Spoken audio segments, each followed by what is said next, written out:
કે જો તમે ભણવાની સાથે સાથે મ્યુઝિક હોય, સ્પોર્ટ્સ હોય કે પછી ડ્રોઈંગ હોય, આમાં તમે જો આગળ વધો તો આઈ થિંક મારા ખ્યાલ મુજબ તમે આગળ સર્વાઈવ કરી શકશો. બિલકુલ સાચી વાત છે. સરકાર પણ આમાં બહુ ચિંતિત છે. સરકારે નવો જે અભ્યાસક્રમ લાવ્યા છે, સ્કિલ ડેવલપમેન્ટ, એટલે તમને ગુજરાતી ભાષામાં એવું કહું કે એક છોકરો મારી પાસે ભણે છે અને સારું ગણિત વિજ્ઞાન ફાવતું નથી, પણ સુથારી કળામાં એ આગળ આવ્યો છે, તો એ શિક્ષકને ખબર પડી જાય છે કે આ છોકરો ક્યાં આગળ વધેવો છે, તો એને એ કળા તરફ લઈ જવાનું. કોઈ છોકરો સરસ ગાતો હોય તો એને સંગીતમાં આગળ કેવી રીતે વધે એ જ લઈ જવાનું. અને ગુજરાત સરકાર અને ભારત સરકારે તો હંમેશા સંશોધન જ કરતી હોય છે અને એના માટે રંગમંચ ઊભું કર્યું છે. કલા મહાકુંભ, યુવા ઉત્સવ, કલા ઉત્સવ, આવા રંગમંચ એમને ઊભા કર્યા છે. એમાં કોઈ પણ પ્રકારની ફી લેવામાં આવતી નથી, એટલે કલાકારને સ્થાન મળે એના માટે સરકાર ખૂબ કટિબદ્ધ છે. અને આ એઆઈથી એટલા માટે કહું છું, ત્યાં એઆઈને કશું ચાલતું નથી. જ્યાં હરીફાઈ હોય ને એમાં એઆઈ ચાલતું નથી. એના જે ધારો કે હું કલાકાર છું, મારે ગાવાનું છે, પહેલો નંબર લાવવો છે, તો મારે જે સ્પર્ધામાં ભાગ લેવો પડે છે, સામે પ્રત્યક્ષ જ બતાવવું પડે છે, એમાં એઆઈનો કોઈ ઉપયોગ થતો નથી. આ સરકારે પ્રયત્ન કરેલો છે. એટલે સરકાર દ્વારા પણ વિવિધ પ્રકારના કાર્યક્રમોનું આયોજન કરવામાં આવે છે અને એ કાર્યક્રમો દ્વારા યુવાનોને, વિદ્યાર્થીઓને સ્કિલમાં આગ વધારવાનો પ્રયત્ન કરવામાં આવે છે. અને આપે ઘણા બધા શોઝની અંદર જજ કર્યું છે, એટલે કે જજ તરીકે તમે ગયા છો, નિર્ણાયક તરીકે, સાથે સાથે ક્લાસ પણ ચલાવો છો, એટલે ઘણા બધા વિદ્યાર્થીઓ આપણા હાલોલમાંથી પણ છે, બીજા બધા વિસ્તારમાંથી પણ તમારા વિદ્યાર્થીઓ હશે. હવે એ વિદ્યાર્થીઓ અત્યારે શું કરે છે, કઈ કઈ પોઝિશનમાં છે, એના વિશે આપણે થોડી ચર્ચા કરીશું. હાજી, બહુ સરસ પ્રશ્ન છે. મારી પાસે આવેલા વિદ્યાર્થીઓ સંગીત ક્ષેત્રે ખૂબ સફળતા પ્રાપ્ત કરી છે. કહેવાય છે ગુરુ કરતાં શિષ્ય સેવાયો બને, એવા દ્રષ્ટાંતો મારી પાસે અસંખ્ય છે. ઉમેશ બારોટ, જે મારી પાસે 5 થી 6 વર્ષ સંગીત શીખ્યો અને આજે એ સંગીતકાર તો છે જ, પણ પોતે કલાકાર અને ફિલ્મ અભિનેતા પણ બની ગયો અને ખૂબ આગળ વધ્યો છે. દેશ વિદેશોમાં એને ખૂબ નામના મેળવી છે. એવા ઘણા બધા વિદ્યાર્થીઓ છે કે દાખલા તરીકે તાજપુરામાં વિક્રમ ચૌહાણ છે, એ પણ સંગીત ક્ષેત્રે બહુ ખૂબ નામ કમાઈ ચૂક્યો છે, એ પણ મારો વિદ્યાર્થી છે. હાલોલનો એક મહેમૂદ શેખ કરીને છે, એટલો બધો સરસ ગાય છે, મારી પાસે શીખેલો, કે ગુલામ અલી સાહેબ જે મોટા જે ગઝલકાર ગણાય, બેસ્ટ ગઝલ સિંગર કહે છે, એને ગઝલ ગાઈ હતી એમની સામે, તો ગુલામ અલી સાહેબ ખૂબ પ્રસન્ન થઈ ગયેલા, એને એમને પોતાની હાર્મોનિયમ ભેટ આપેલી છે. આવા સચિન બારોટ છે, ઘણા બારોટ મારી પાસે શીખી ગયા છે. ધર્મેશ બારોટ, ઉમેશ બારોટ, સંજય બારોટ, સચિન બારોટ, ધવલ બારોટ, વ્રજેશ બારોટ, આવા બારોટ સિવાયના પણ બધા શીખી ગયેલા છે. એ અત્યારે સંગીત જગતમાં ખૂબ ધૂમ મચાવે છે અને દેશ વિદેશમાં ખૂબ સારી નામના મેળવી છે. આ મારા વિદ્યાર્થીઓ છે. આવા તો અસંખ્ય વિદ્યાર્થીઓ છે. કઈ ઉપલબ્ધિઓ અત્યાર સુધી મળી ચૂકી છે? કોઈ એવોર્ડ અથવા તો કોઈ એવું સન્માન તમને મળ્યું હોય, પ્રાપ્ત થયું હોય? હજી મને ઘણા બધા એવોર્ડો મળેલા છે. એમાં વિશેષ એવોર્ડની વાત કરું તો બેસ્ટ ટીચર, શ્રેષ્ઠ શિક્ષક સંગીતકારનો ગીતકારનો, આ બધા એવોર્ડ જુદી જુદી સંસ્થાઓએ મને આપ્યા.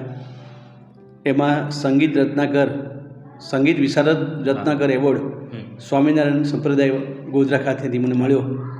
એ ખરેખર બહુ મોટો એવોર્ડ ગણાય છે. આવા અસંખ્ય મને એવોર્ડ મળેલા છે. પછી કલ્લોર સ્કૂલવાળાએ મને નવજોત એવોર્ડ આપ્યો. એ જ મારો છેલ્લો એવોર્ડ છે. આવા એવોર્ડ મને ખૂબ મળતા રહે છે, કોઈ પણ એપ્લિકેશન કર્યા વગર. એની પાછળનું હેતુ એવો છે કે મારી કળા અને એ લોકો પીછાણી છે, અને હું વિદ્યાર્થી પાછળ નથી જોતો. વિદ્યાર્થી મારી પાસે આવે છે શીખવા માટે થઈને, એને વિદ્યાર્થી આગળ વધે છે, અને મારી કળામાં મેં જે કંઈ વિદ્યાર્થીઓ શીખ્યું છે ને વિદ્યાર્થી પ્રથમ નંબર લાવે છે, આ પણ હોઈ શકે. એ રીતે જુદી જુદી સંસ્થાઓ મને આવી રીતે એવોર્ડ મને આપે છે. એમાં કોઈ દિવસ મેં એપ્લિકેશન કરી નથી એવોર્ડ માટે. આ એક મારું જમા પાસું છે. ખૂબ સરસ. સંગીત તો મારો વારસાનો વિષય છે, અને એનો અનુભવ એટલો બધો સરસ રહ્યો છે કે જ્યાં જ્યાં મેં મારા વિદ્યાર્થીઓને તૈયાર કર્યા છે, એ પ્રથમ નંબર તાલુકા કક્ષાએ, જિલ્લા કક્ષાએ અને ઝોન કક્ષાએ અને છેલ્લે રાજ્ય કક્ષાએ સુધી પહોંચાડ્યા છે મેં. આ મારા સારા અનુભવ રહ્યા છે. મારી VM Shah Gujarati medium school હોય કે M&M મહેતા સ્કૂલ હોય, આ મારી 2 શાળામાં મેં નોકરી કરી હતી. એ શાળાને ક્યારેય હું ભૂલી શકતો નથી, અને આજની તારીખમાં પણ મને વિદ્યાર્થીઓ આજે પણ મને યાદ કરે છે સારા સંગીત શિક્ષક તરીકે. હવે ઘણા બધા પ્રશ્નોની ચર્ચા આપણે કરી છે. એક નાનકડું પરફોર્મન્સ આપણે સાંભળીએ. ઇન્દિરા બેટીજીની આ રચના છે, અને મારા પિતાજીનું સુરાંગણ છે, અને રાગ ભિન્ન સડજ આધારિત આ ગઝલ છે. ધાર્મિક ગઝલ છે. આંસુ ઝીલવા હું તને મારું નયન આપું તો શું, બળતી ધરાને ઉગડવા થોડું સમન આપું તો શું. એક સ્થાયી તમને સંભળાવી દઉં. આંસુ ઝીલવા હું તને મારું નયન આપું તો શું, આંસુ ઝીલવા હું તને મારું નયન આપું તો શું, બળતી ધરાને ઉગરવા, હો બળતી ધરાને ઉગરવા થોડું સમન આપું તો શું, આંસુ ઝીલવા હું તને. હવે આજના યુવાનો જેમને ખરેખર મ્યુઝિકમાં આગળ વધવું છે અને પ્રેક્ટિસ પણ કરવા માગે છે, એમને આપણે તમારા માધ્યમ દ્વારા જણાવીશું કે ડેલી રૂટીન શું હોય છે રિયાઝનું. આપણે જે વાત કરી ને કે રિયાઝ કરે એ રાજ કરે, પણ એ રિયાઝ સાચી રીતે કરવો હોય તો ક્યારે કરવો અને કેવી રીતે કરવો? હવે અત્યારે તો ભણતા વિદ્યાર્થીઓ માટે બહુ કપરો સમય છે.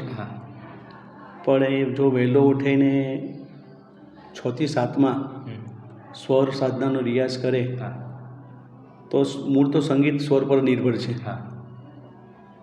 પહેલાં સંગીત સ્વર્ગમાં થતું હતું, અને હવે પૃથ્વી પર સંગીત આવ્યું છે તે દેવો માટે પણ દુર્લભ થઈ ગયું છે.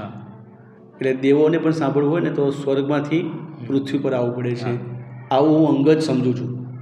મારે આવું કહેવાય નહીં, પણ હું અંગત વિચાર તો તમને પીરસી શકું. તો સ્વર્ગમાં જે ચાલતું સંગીત આપણે આ પૃથ્વી પર આવ્યું છે, તો આપણે કેટલા બધા નસીબદાર કહેવાઈએ કે ઈશ્વરને પણ સાંભળવા માટે નીચે આવવું પડે છે. એનું 2 ઉદાહરણ હું તમને આપીશ. એક મેવાડની મીરાબાઈ અને જૂનાગઢના નરસિંહ મહેતા ક્યારેય જંગલમાં તપ કરવા ગયા નથી. માત્ર સંગીતમય ભજનો ગાવાથી કૃષ્ણ ભગવાનને સાક્ષાત એમના કામ કરવા પડ્યા હતા. ભગવાનને પણ આવવું પડ્યું હતું. તો આવી દેવી કળાને શીખવા માટે તમારે સવારનો સમય હું ઉત્તમ ગણું છું.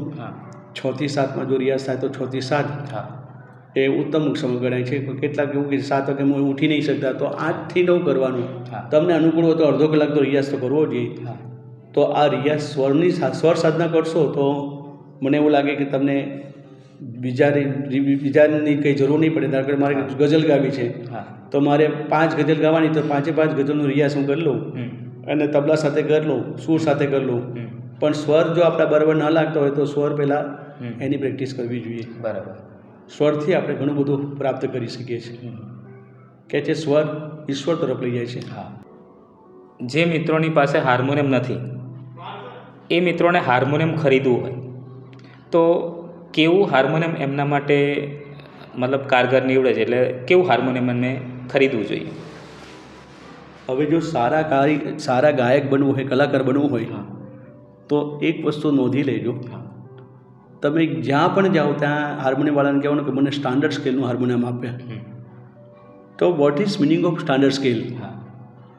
તમારે કે કોઈ કીબોર્ડ લેવાનું, એનો સા વગાડવાનો અને હાર્મોનિયમ સા વગાડવાનું, બંને જો એક સરખો વાગે તો સમજવાનું સ્ટાન્ડર્ડ સ્કેલ છે.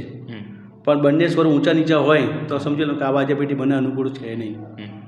તો આની એક સાચી પદ્ધતિ છે. દાખલા કે મેં આ સા વગાડ્યો, સા, અને કીબોર્ડ બાજુમાં છે તો મેં કીબોર્ડ પર વગાડ્યો સા, બંને મેચ થઈ જાય તો સમજવાનું કે તમને હાર્મોનિયમ જે આપ્યું છે સ્ટાન્ડર્ડ સ્કેલ છે. બરાબર. સ્ટાન્ડર્ડ સ્કેલનું હાર્મોનિયમ ક્યારે ગળું બગાડતું નથી. હા, આ યાદ રાખવું જોઈએ. બરાબર. હવે હાર્મોનિયમ અત્યારે 2-3 પ્રકારના હોય છે, સ્કેલ ચેન્જર પણ આવે છે. તો મિત્રોએ હાર્મોનિયમ સ્કેલ ચેન્જર લેવું અથવા તો જે સાદું હોય છે એ લેવું જોઈએ? હવે સાદું હાર્મોનિયમથી હું ખૂબ પ્રખ્યાત પામેલો છું. હા.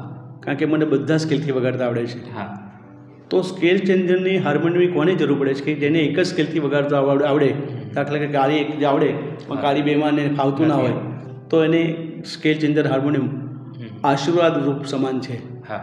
એને વસાવવું પડે. એટલે એક સારી એવી ફેસિલિટી આપણને મળે છે. મળી જાય છે, પણ એની થોડી કોસ્ટ વધારે હોય છે. હા, કિંમત વધારે હોય છે. કેટલા બજેટની અંદર હાર્મોનિયમ લેવું જોઈએ બિગિનર માટે, જે શરૂઆત કરી રહ્યા હોય ત્યારે એમના માટે? ઓછામાં ઓછા 10 થી 15 હજારનું સાદું હાર્મોનિયમ તમને મળી જતું હોય ને તો 20,000 ખર્ચવાની જરૂર મને નથી લાગતી.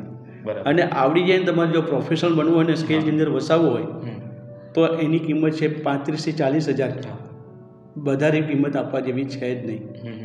સાદા હાર્મોનિયમમાંથી જે નીકળે છે એ સ્કેલ ચેન્જરમાંથી જ નીકળતું હોય છે. બરાબર. પણ સ્કેલ ચેન્જરની વિશેષતા એવી છે કે તમે કાળી એકનો સ્વર કાળી બેમાં કરી શકો ને ટ્રાન્સફર કરવો તો થઈ શકે. જ્યારે સાદા હાર્મોનિયમમાં એવું થતું નથી. બરાબર.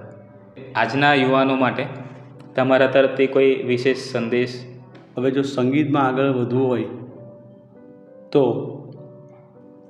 જુદી જુદી સંસ્થાઓ જ્યારે સ્પર્ધાનું આયોજન કરતી હોય અને એમાં કોઈ ફી ન હોય ને તેવી સ્પર્ધાઓમાં ભાગ લઈને કલાકાર તો બની શકાય છે. અને ગુજરાત સરકાર અને ભારત સરકારે આ બધા પ્રયત્નો કોઈપણ નિઃશુલ્ક એટલે કોઈપણ પૈસા વગર કલા મહાકુંભ, કલા ઉત્સવ, યુવા ઉત્સવ, બાળ પ્રતિભા શોધ, આ બધી સ્પર્ધા નાના બાળકથી માંડીને 60 થી ઉપરના વર્ષના યુવાનો અને ઘરડાઓ માટે પણ આ સ્પર્ધા ચાલુ જ છે. એમાં ભાગ લેવો જોઈએ જો તમારે કલાકાર બનવું હોય ને તમારે આગળ વધવું હોય અને પ્રસિદ્ધિ તમારે જોઈતી હોય તો. ખૂબ સરસ મિત્રો, આજે આપણે આપણા કલાગુરુ શ્રી હેમેન્દ્રભાઈ બોજક પાસેથી અમૂલ્ય એવી સલાહ, હાર્મોનિયમ ટેકનિક અને સંગીત વિશેનું ઘણું બધું નોલેજ આપણે પ્રાપ્ત કર્યું છે. એટલે સૌપ્રથમ તો તમારો કિંમતી સમય આપણી ચેનલ માટે આપ્યો તે બદલ આપનો ખૂબ ખૂબ આભાર. હવે છેલ્લે આપણે એક ગરબો અથવા તો ભજન સાંભળીને આપણા ઇન્ટરવ્યૂની પૂર્ણાહુતિ કરીશું. એક ગરબો અથવા તો ભજન આપણે સાંભળીએ. એકલી મૂકીને રમેરા, ઓ એકલી મૂકીને રમેરા, રંગીલા રાજા હવે નહીં આવું તારે પાર, રંગીલા રાજા હવે નહીં આવું તારે પાર.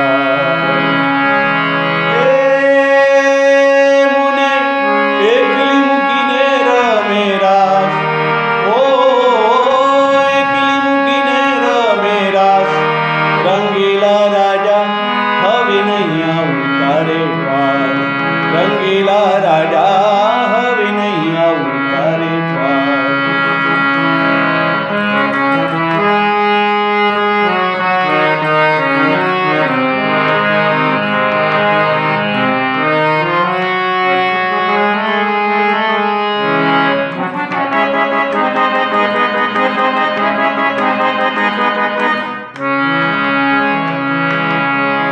મનની માનેલી તને મેલું શું એકલી, મનની માનેલી તને મેલું શું એકલી, મનની માનેલી તને મેલું શું એકલી.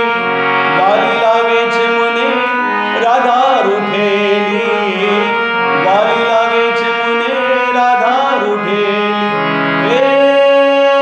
મારે નથી જાવું, ઓ મારે નથી જાવું, ઓ મારે નથી જાવું બાલાને પાસ. રંગીલા રાજા હવે નહીં આવું તારે પાસ, રંગીલા રાજા હવે નહીં આવું તારે પાસ. ખૂબ ખૂબ આભાર સર. મિત્રો, આજના વિડીયોમાં, આજના ઇન્ટરવ્યૂમાં બસ આટલું જ. ફરી મળીએ એક નવા ઇન્ટરવ્યૂમાં નવા ટૉપિક સાથે. ત્યાં સુધી જય હિન્દ, જય ભારત. વિડીયો ગમ્યો હોય તો વિડીયોને લાઇક, શેર અને કોમેન્ટ કરી દેજો. અને ચેનલ ઉપર પહેલી વખત આવ્યા હોય તો ચેનલને સબસ્ક્રાઈબ કરી બેલ આઇકન ક્લિક કરી ઓલ પર ક્લિક કરજો, જેથી કરીને આવનારા તમામ વિડીયોની નોટિફિકેશન તમને સમયસર પ્રાપ્ત થઈ જાય. નમસ્કાર. નમસ્કાર.